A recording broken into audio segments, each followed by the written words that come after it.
आज की ये जो प्रेजेंटेशन है ये बुनियादी तौर पर एक कैरियर गाइड है।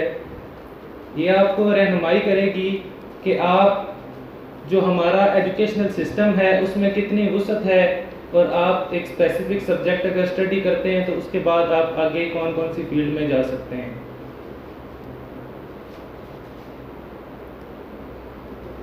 तो हम इसके लिए 8th क्लास से स्टार्ट करेंगे, क्योंकि 8th तक तो एक ही रास्ता होता है। 8th के बाद आगे जाके इसकी शाखें निकलती हैं। तो मेन जो हैं वो दो हैं, एक साइंस है और दूसरा आर्ट्स है। इसके बाद साइंस में दो हैं, बायोलॉजी और कंप्यूटर। तो मैं सब स्टूडेंट्स को ये रिकमेंड करूँगा कि आप साइंस का इंतखाब करें, क्योंकि मौजूदा दौर साइंस का है और आगे आपकी अपनी दिलचस्पी भी है। आप अपने बड़ों से मशवरा भी कर सकते हैं कि बायोलॉजी में अगर आपका जानदारों में दिलचस्पी है तो आप बायोलॉजी का इंतखाब करें, अगर आपका कंप्यूटर में है दिलचस्पी तो आप कंप्यूटर साइंस का इंतखाब करें। इसके बाद 10th क्लास के बाद जो कैरियर ऑप्शंस हैं वो मैं आपके सामने रख रहा हूँ।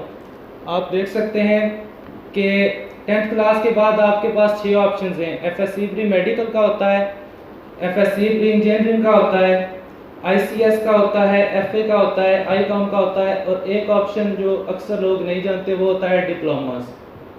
हमारे जो इलाके में पार्टिकुलरली ये जो है बदकिस्मती हमारी कह रहे हैं कि अक्सर जो है ना स्टूडेंट्स 8वीं तक चले जाते हैं, 7वीं तक चले जाते हैं, इवन 9वीं में भी लोग छोड़ देते हैं। तो जो स्टूडेंट्स 40%, 45%, 50% तक जा रहे हैं और वो एजुकेशन छोड़ रहे हैं, उनको मैं ये रिकमेंड करूँगा कि वो लाजमी जैसे कैसे करके मैट्रिक करें और उसके बाद आप साल 2 साल का किसी भी फील्ड में डिप्लोमा कर लें। आपको इंतहाई आसानी से टेक्निकल पोस्ट के लिए किसी के लिए भी जॉब मिल जाएगी।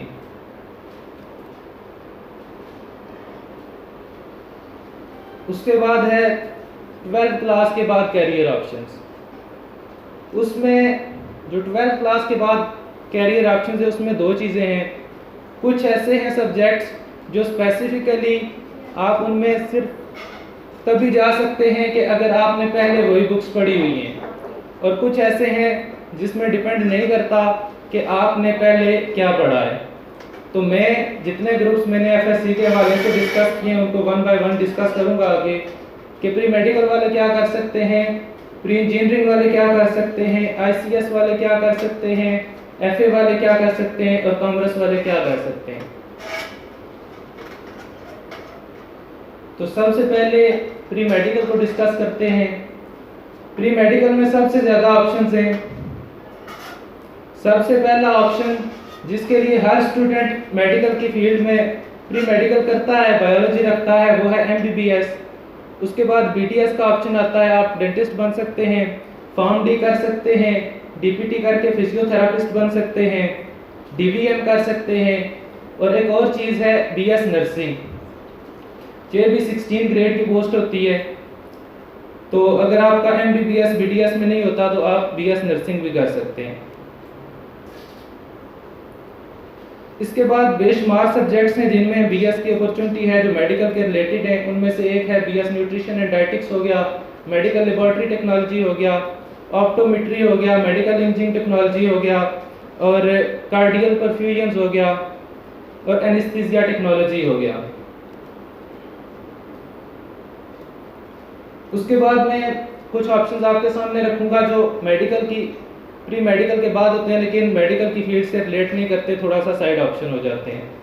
उनमें आप साइकोलॉजी कर सकते हैं, बायोटेक्नोलॉजी कर सकते हैं, माइक्रोबायोलॉजी कर सकते हैं, एनवायरमेंटल साइंसेस कर सकते हैं, बायोमेडिकल इंजीनियरिंग कर सकते हैं, और जेनेटिक्स में बीएस कर सकते हैं। इसके अलावा chemistry, physics, botany, zoology, agriculture और जियोलॉजी में भी आप कर सकते हैं। इसके बाद प्री इंजीनियरिंग। प्री इंजीनियरिंग के बाद आपने इंजीनियरिंग करनी होती है। इंजीनियरिंग की बहुत सी टाइप्स हैं जिसमें civil engineering, mechanical engineering, electrical engineering, aeronautical engineering, software engineering, computer system engineering वगैरह शामिल हैं। इसमें सबसे जो हाईली डिमांडिंग फील्ड है आजकल वो एरोनॉटिकल इंजीनियरिंग की है, जो कि जहाज़ों के मुतल्लक होती है। जो भी मतलब फ्लाइंग ऑब्जेक्ट्स होते हैं एयरप्लेन्स हो गए, ड्रोन्स हो गए, इस तरह की वो सारी इंजीनियरिंग एरोनॉटिकल इंजीनियरिंग में आती है। इसके अलावा chemical engineering, industrial engineering, aerospace engineering, ये भी वही एरोनॉटिकल इंजीनियरिंग वाली चीज़ है। उसके बाद मैथमेटिक्स, फिजिक्स और केमिस्ट्री भी आप कर सकते हैं। उसके बाद है आईसीएस। आईसीएस मतलब इंटरमीडिएट इन कंप्यूटर साइंसेज। इंटरमीडिएट इन कंप्यूटर साइंसेज के बाद आप सॉफ्टवेयर इंजीनियरिंग कर सकते हैं, कंप्यूटर सिस्टम इंजीनियरिंग कर सकते हैं, कंप्यूटर साइंस में बीएस कर सकते हैं, इंफॉर्मेशन टेक्नोलॉजी में कर सकते हैं, आर्टिफिशियल इंटेलिजेंस और cyber security highly demanding fields हैं, इनमें कर सकते हैं। स्पेस साइंसेज में कर सकते हैं, नैनो टेक्नोलॉजी में कर सकते हैं, इलेक्ट्रॉनिक्स इंजीनियरिंग में कर सकते हैं, फिजिक्स और मैथमेटिक्स में कर सकते हैं। उसके बाद आईकॉम वाले आ जाते हैं, कॉमर्स वाले, उनके लिए ये है कि वो मोस्टली आईकॉम के बाद बीकॉम करते हैं। इसके अलावा वो bachelor in business and finance कर सकते हैं, BBF, bachelor in business administration कर सकते हैं, बीबीए, और सीए अगर आप इसकी फ़ीस अफोर्ड कर सकते हैं और आप इतनी मेहनत कर सकते हैं तो मैं रिकमेंड करूंगा कि आप लाजमी सीए करें। हाईली डिमांडिंग फील्ड है, जॉब भी यकीनी है, और सिर्फ ये है कि टफ है थोड़ा और फीस इसकी काफ़ी हाई होती है। सीए होता है हमारे नेशनल लेवल के लिए और एसीसीए ये होता है फॉरेन के लिए। इसके बाद जो आईकॉम वाले हैं वो भी एलएलबी में जा सकते हैं। इसके बाद आईकॉम वालों के लिए एक ऑप्शन होता है बीएस का, वो इस्लामिक बैंकिंग में कर सकते हैं, पब्लिक एडमिनिस्ट्रेशन में कर सकते हैं, अकाउंटिंग एंड फाइनेंस में कर सकते हैं, इंश्योरेंस एंड रिस्क मैनेजमेंट में कर सकते हैं, सेल्स एंड मार्केटिंग में कर सकते हैं और बिजनेस इकोनॉमिक्स में कर सकते हैं। उसके बाद आ जाते हैं सिंपल एफए वाले। उनके लिए जो सबसे टॉप पे जो आती है फील्ड्स, उनमें एलएलबी और बीएस एजुकेशन आते हैं। इसके अलावा सिंपल एफए वाले साइकोलॉजी कर सकते हैं, इंग्लिश कर सकते हैं, बीएस उर्दू कर सकते हैं, अरबिक में कर सकते हैं, इस्लामिक स्टडीज़ में कर सकते हैं, सोशियोलॉजी में कर सकते हैं, मीडिया एंड कम्युनिकेशन स्टडीज़ में कर सकते हैं, और एक और जो मॉडर्न है और डिमांडिंग भी है इंटरनेशनल रिलेशंस में कर सकते हैं। इसके अलावा सिंपल एफए वाले भी बाद में बीबीए करके, बीकॉम करके बैंकिंग सेक्टर में जा सकते हैं। उसके बाद है यूनिवर्सिटीज़ इन एजेके, तो इनमें से मैं आपको सब रिकमेंड तो नहीं करूँगा, हमें जो सबसे ज़्यादा सूट करती है और अच्छी भी है वो तो मस्ट ही है, लेकिन आपके नॉलेज के लिए बताता चलूँ कि Mirpur university of science and technology must Mirpur में है। उसके अलावा university of Azad Jammu and Kashmir Muzaffarabad में है, और university of Poonch Rawalakot, university of Kotli, और एक है मुहिउद्दीन इस्लामिक यूनिवर्सिटी तड़खल में, ये प्राइवेट यूनिवर्सिटी है, और women university of Azad Jammu and Kashmir Bagh में है। उसके बाद यूनिवर्सिटीज़ आ जाती हैं। अगर आप मस्ट में नहीं होता तो मैं रिकमेंड करूँगा कि आप इस्लामाबाद या लाहौर जाएँ।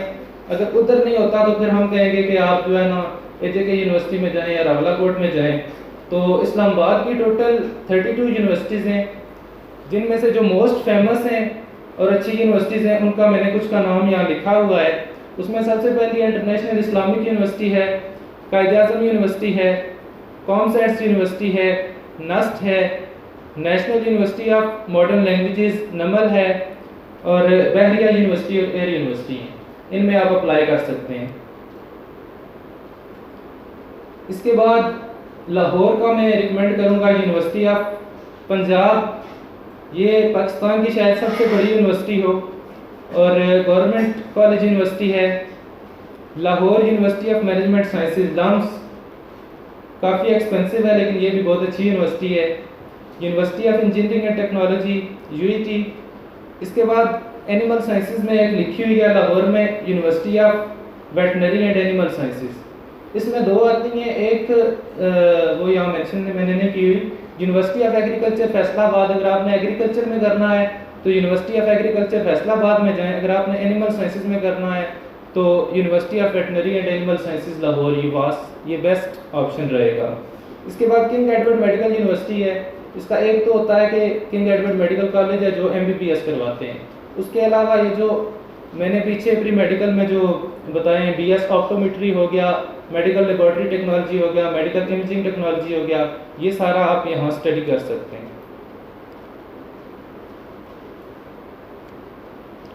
Thank you. ये शॉर्ट सी प्रेजेंटेशन थी।